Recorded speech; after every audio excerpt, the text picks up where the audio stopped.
question for you guys.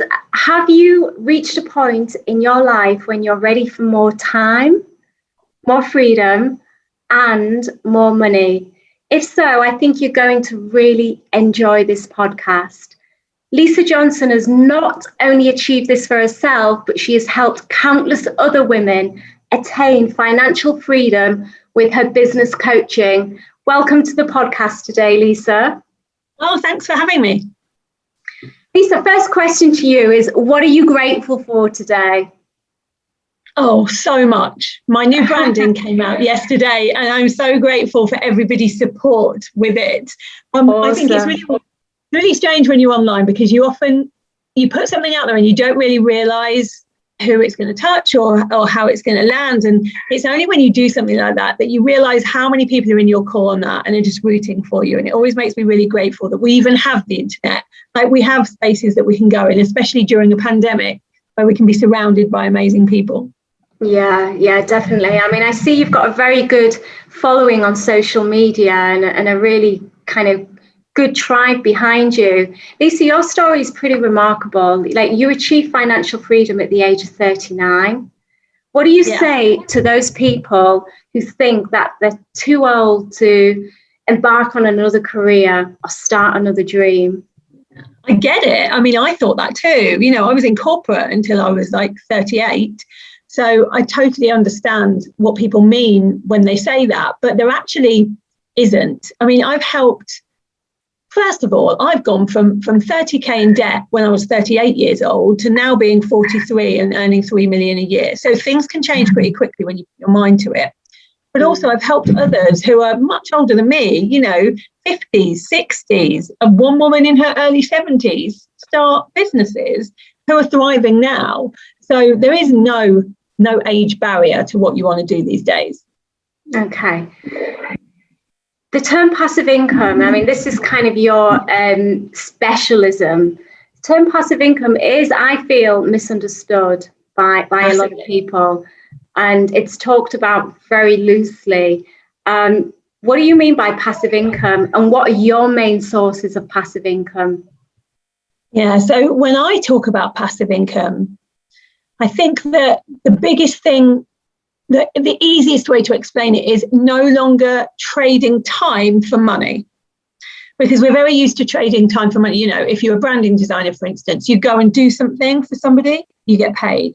You do something for somebody else, you get paid. The problem with that is there's an income ceiling to that.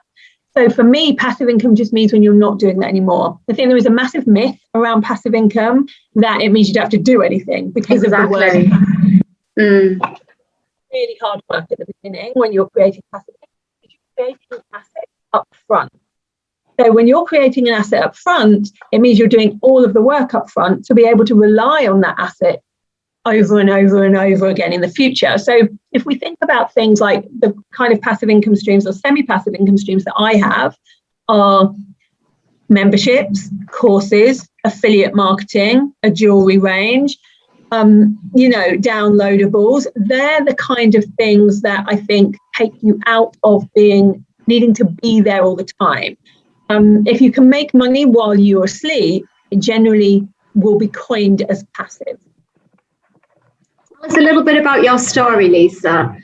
I know we're quite limited with time here, so we've got about 30 minutes.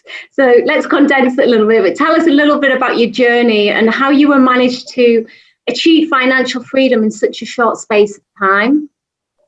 Yeah, so I was always in corporate roles after really climbing really hard to even get to there. I come from a background where I grew up in council housing where there was no money. And so I left school very early on because of bullying and really had to climb my way up a corporate ladder and managed to do it. I became a lawyer in my 30s and managed to climb up and got to becoming an investment banker, which was great in Canary Wharf in London. And I loved it, but it was taking all of my hours. And then I got pregnant with twins.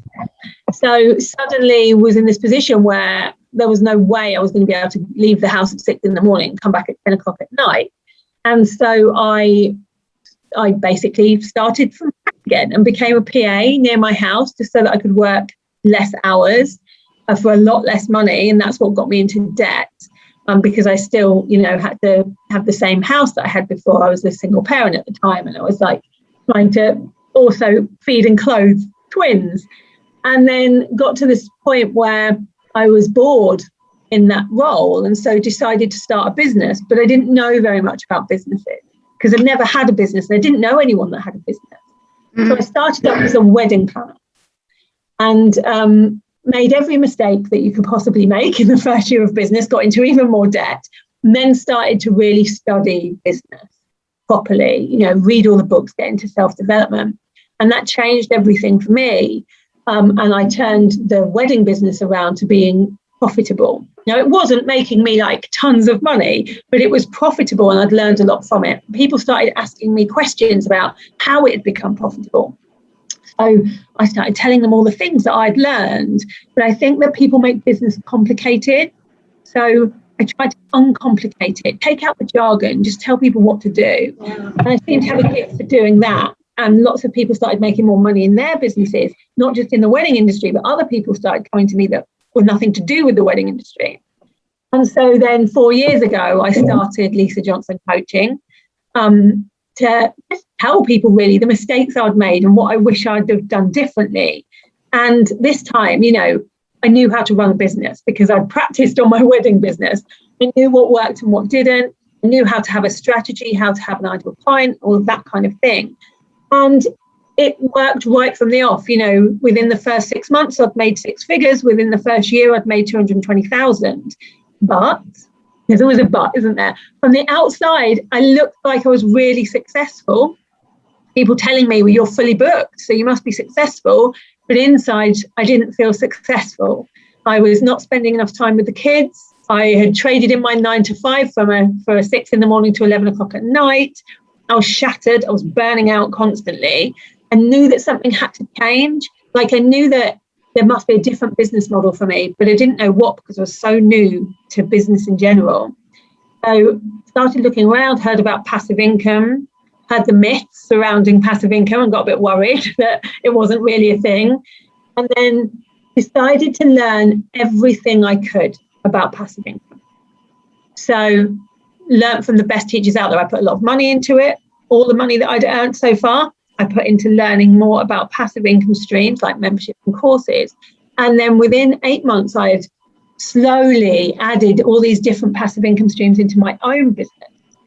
So at the end of that first year, when I was earning 220,000, I was working about 80 hours a week, wow, which is crazy. By the end of the second year, after adding the passive income streams in, I was working 30 hours a month and I was earning over $1 million. And so I knew that that was the right way, that I'd found this business model, this mixed model that worked for me. So I started teaching others it, and they started gaining more freedom. And that's how everything grew to, the scale that it's grew very quickly to now.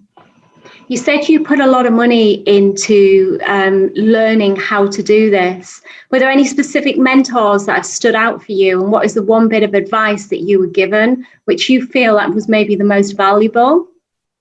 There's no one mentor because I mean, it was a mix of courses, of coaches, of books, of webinars. There were so many things. There's no one person that really stands out. Although I learned a lot about integrity in business from Selena Sue. And one of the things that I'm really big on now is, having integrity in business, because I want to have a business model that allows me to make all of this money without screwing anyone over. I want to do it in a way that is really transparent and that allows me to sleep at night. And there were lots of coaches that I saw in the industry who weren't like that. So I went looking for the ones that were. And Selena Sue really stood out as a beacon of somebody that does things with integrity. So she was great. But there were so many things. And the advice that stood out is what I kept seeing over and over again was people had told me you have to do one-to-one first. For some reason, you have to do one-to-one first for at least 5 years, learn your craft, and then go and do your groups and your courses and things. And then somebody said to me, why? And I said, well, I don't know, because that's what people tell you to do. And she was like, question everything. Just because that's how it's always been done, question it. And so I said, you know what, you're right. I don't want to do one-to-one. I'm not going to do it. And that changed my life. There's so many people that come to me now that don't want to do one-to-one ever. I just want to start with groups, and that's absolutely fine. And question, just because something's always been done a certain way doesn't mean it's right. Yeah, you've been very visible. I know Selena, she's a renowned publicity and marketing strategist. Did she help you become more visible in terms of getting seen on TV and publications? And what impact has that had on your business? Yeah, she did. So excuse me, I was already quite visible anyway, because how I started my business off was just opening a Facebook group and going live every day, right from day one. I didn't have a website or anything like that. I just went live every day in a Facebook group. So I already liked visibility. I already liked showing up and giving value to people. But what she helped me with is building my own profile. So, the things like being in Forbes and getting TEDx's and all of those kind of things. She taught me that actually we just have to go do it ourselves. We just have to go pitch. And I think before that, I thought there was some big secret into how you get these things. You have to be at a certain level, and actually none of that's true. You just have to be pitching for them. You just have to be out there asking people. Yeah. And I think sometimes when we first start in business, we wait to be pulled to the table. We wait to be asked to sit at the table with the big boys. And what I realized is we don't have to do that. We can decide to take our seat at the table or make our own table, which is even better. Yeah, I absolutely love that philosophy. Definitely. Lisa, being an entrepreneur is quite a lonely journey for some people. And when people have started on this journey, they've fallen into this loneliness trap, sometimes delving into kind of depression. I know you've got a busy life with your family and your twins, etc. But is this something that has had an impact on you? It affected you? It has, but it always did. So I have been a diagnosed depressive and anxiety. I've had depression and anxiety since I was a teenager. So that's always something I've had. It's always something that's there, but it's never been something that's stopped me doing anything. I'm quite high functioning with it, and I have strategies to manage it. It's one of the reasons that I love passive income, because it means if I need a week where I'm not here, that I can do that. That can still happen, because there are so many ways to be visible online now without you needing to be in it. Yes. You can put content out there and omnipresence campaigns on Facebook ads and all sorts of things. So yes, it's always been there. Has it got worse while I've been in this industry? Yes. I think that anybody that puts themselves out there, talks about money in a very open way, is going to get backlash. Anybody that comes into an industry and very quickly makes money is going to make some enemies from other coaches that don't like that. And that's what happened. And so I've been bullied online. I've had trolls. I've had all the things that we all have online once we get visible. And that has triggered some things in me, but I'm really good at being aware of it and getting help. So I've spent quite a lot of money just in the last year on trauma coaching, counselling, different therapies, and mindset coaches to manage that, to help that. Do you think it is possible to leave all of that behind? All these kind of, because you're saying you've obviously been triggered quite a lot recently, hence you kind of, really delving into this in the past year. Do you think it's ever possible to fix those wounds, or do you think it's kind of just managing them? I don't think you fix anything. I think that knowledge is power, and understanding why people behave the way they do can really help. So, for instance, if I was angry at somebody trying to sabotage my success in the past, that would cause anger and confusion as to why people behave the way they do, when it's because I have such a high integrity, benchmark. When people don't behave in the same way, I'm shocked by it. And actually, what I've learned is to come at it with compassion. Like, no one's acting like their best self if they're doing that, but there is a reason they're doing it. So if someone tries to sabotage you in any way or says something bad about you, it's not because they're a bad person, it's because they're either fearful, maybe they have self-esteem issues, maybe they're worried about their business. It's not usually to attack you, it's to make themselves feel better. And if anyone needs if anybody needs that so much that they need to do something like that, then actually there shouldn't be anger there should be compassion, because it can't be nice to feel like that at any time. And so it's just about coming at things and viewing the world in a different way, and it's certainly made me less angry. I think turning it on its head like that is definitely the best way to do it. I was going to ask you a question in relation to that, but it's completely gone out of my head. I'll probably remember in a couple of minutes. But Lisa, I know you're branching out into the world of podcasting. You'd mentioned something about that. What has influenced your decision to do this? And when are you planning on launching? And when do you plan on launching? So it's coming out in July. I have been not wanting to do a podcast for some time. My clients have been asking me for over 2 years, do a podcast. There's so many times when we're driving and we want to listen to you, and I never get to catch you live. And I always think, if I could listen to this on my run and things like that. And I've always gone, it's not very me. I love lives. I love showing up. I like seeing people's faces. I like feeling like I'm talking to people. And I always think podcasting, and especially if you're doing solo podcasts, I have had a podcast before, can feel quite like insular, and I'm an extrovert. But I've been taught some great ways to do it in a different way, to make it more me, to make it more fun, to make it something I enjoy doing rather than just another thing that I have to do. And so we've mapped that out, and it's coming out in July. I'm excited about it. Awesome. Yes. Yeah.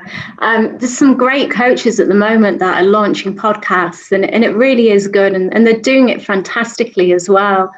I mean, I just went into it completely blind when I started mine. Like when you started the wedding business, and you're just learning all the time, like every step of the way. But there's so many I've learned that there's so many great ways to launch it. And I can imagine it being like hugely successful. So thank you. I hope so. So well done for that. Lisa, you've always had quite a large presence on social media. You said that you were doing daily lives. That's how you built your tribe and your audience. I'm assuming that your main platform is Facebook, right? That's your preferred platform. By far. Yeah. Me too, actually. Have you tried the latest Clubhouse craze? And what do you think of that? Yeah. Why do you love Facebook so much as well? Oh, so many reasons. I like Facebook because you can choose to be in places where people who are a bit like you are. And I think we've always loved that from when we were kids. You want to hang around with people that are on the same journey as you. Facebook is a free platform. I mean, when we really think about this, people are always like slating Facebook and saying, they're not letting me see the reach and all of these different things. It's completely free to monetize. And yet, before, if we wanted to get in front of our ideal clients, we would be on the radio or on television. It's an amazing thing. And I think we've taken it for granted. And it stood the test of time so far, whereas others haven't. I did go on to Clubhouse. I got invited very early, before very many people were on there, the first few thousand. And so I was on there for a while. I didn't like the big groups. I didn't like that everything was about make a million this, make a million that. I get bored of that very quickly. It felt like a lot of peacocking, people showing up to shout about what they're good at and to sell to you. And it was the same old people time and time again, the same people I could have seen on webinars saying exactly the same thing.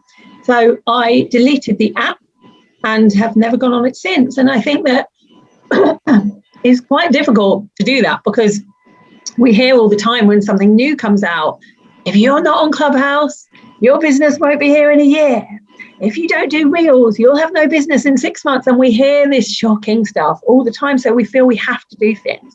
I'm not somebody that likes being told what I have to do. I would rather go my own way, do my own thing. If people are zigging, I'm probably going to be the one zagging. And so I just thought, I don't want to be on here. I'm not feeling good on here. And so I deleted it. And I had 4,500 followers at the time after just a few weeks. And just thought, one of the other things that I didn't love about it is that even when you're hosting a room, you could give all this valuable information and then it's disappeared as soon as you've stopped. Whereas on Facebook, people are still watching stuff that I did 2.5 years ago. I've never actually tried it, but I know, it seems to have quietened down a little bit now. It was at the beginning, like people were out there buying, if they had an Android, they were going out and they were buying Apple phones, just specifically so they could use Clubhouse. Because they did the marketing of it really well. Like that whole FOMO, you have to be invited, you have to be on an iPhone, only the best people go on. That's actually what turned me off. I know it's a good marketing strategy, but I'm all about inclusivity and it didn't feel very inclusive to me. Yeah, I get that totally. Lisa, you're impacting millions of people with your courses. Tell us a little bit about what you're up to at the moment. In terms of, I know you have a signature course, right, called Impacting Millions. No, that's not my course. Impacting Millions is Selena Sue's course. I'm an affiliate for. No, my course is actually a big group program called One to Many. Okay. And it helps people go from just starting, like haven't even got an audience, all the way through to having passive income. So I have a system called the cash system, and that's how a system on how to make passive and semi-passive income through courses and memberships. And it takes you through the whole thing. And the reason I started that 2 years ago is because I'd buy a course on how to put a course together, and then I'd put the course together, and I'd be like, well, who do I sell it to? So then I would have to do another course on like how to grow an audience, and then another course on how to launch. And there just seemed to be never ending. And so I decided to put a program together that took you through the whole thing. And it's been really successful. We did a $2 million launch of it in a week in October. So it's crazy. Okay, when will you be running that course again? It's out in June. We only run it once a year now because we have so many people come onto it. But yeah, we're bringing it out again in June. It's going to be our big affiliate launch of the year. I'm really looking forward to it. We've already started all the planning. Sounds really exciting. Lisa, I know you've been spending a little bit of time abroad and you're looking into expanding or beginning a property portfolio. Tell us a little bit about that. And from reading in between the lines, I'm seeing it as more than investment, but more of a business, because isn't it a retreat that you're looking at? Yeah, so I've already started the property business. In 2020, I bought 2 houses and one to use as a retreat property for my masterminders, so that if they need to finish a book chapter or get their launch done or the sales pages, I can just give them the keys and say, here's a little bolt hole, go use it. And it's got everything in it to inspire. So like it's built to inspire. I have somebody there this week using it who's just written and said she's written 3 chapters of her book. So it's doing the right thing. But I'd like to broaden that out and have another property that I use for the same kind of thing somewhere in the sun. So whether that be Mexico, Croatia, I'm from Malta, so Malta could be a good bet. So I'm looking now for different properties in different places to be able to do a similar thing. So rather than buy to let, I kind of think of these things as investments for when I sell them, but also as perks for people that work with me. Yeah, that sounds amazing. You sound like you'd be fantastic to have as a mentor. For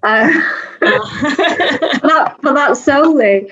Okay, Lisa, thank you so much. I know we're really short on time today, so I've kind of really tried to get these questions out really quickly. Look, I just want to thank you for your time. And I know you spent a little bit of time in Dubai. I'm based in Dubai at the moment. Will you be coming back here at any point? Second, I'm allowed. I love Dubai. I'm there 5-6 times a year. And I will be back as soon as they let me in the country. I will be there. Awesome. So I'd love to meet up with you when you come to Dubai. Lisa, thank you again for your time. And I wish you the best of luck with everything. And where can people find you? Facebook? The easiest place, actually, the place that I'm chatting to people the most at the moment is on Instagram.